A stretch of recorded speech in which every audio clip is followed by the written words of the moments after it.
इस वक्त की सबसे ब्रेकिंग न्यूज़ ये देखिए, मेघ वो बरस नहीं रहा है, फिर भी ये नदी में कहाँ से पानी आ गया अचंभे। तो गाइस बने रहिए इस वीडियो में।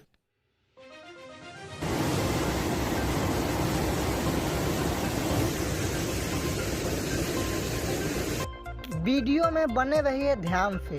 उत्तर प्रदेश के सिद्धार्थनगर के जो जिले हैं उसमें बहुत बड़ा तबाही आ चुका है जी। और तबाही इसलिए मच गया है क्योंकि बाढ़ आने के कारण भीषण बाढ़ आ चुका है। अभी एक बांध टूटने के कारण, जी हाँ आप लोगों ने सही सुना है।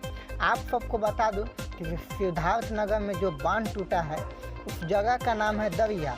वहाँ पर एक बहुत बड़ा बांध था जो कि 20 साल पहले एक बार और टूटा था और उसके बाद 2022 में अभी टूट रहा है। इस बांध के टूटने के कारण कई लोग डूब भी गए हैं इस बाढ़ में और बहुत ही ज़्यादा भूकंप मच चुका है जी यूपी में, उत्तर प्रदेश के सिद्धार्थनगर के ज़िले में। और आप सबको बता दूं कि सिद्धार्थनगर के जो अगल बगल वाला एरिया है उसको भी लपेटा में ले रहा है और लपेट सकता है। तो योगी जी का अभी कुछ ऐलान होने वाला है, तो आप लोग इस खबर में जुड़े रहिएगा, सुने।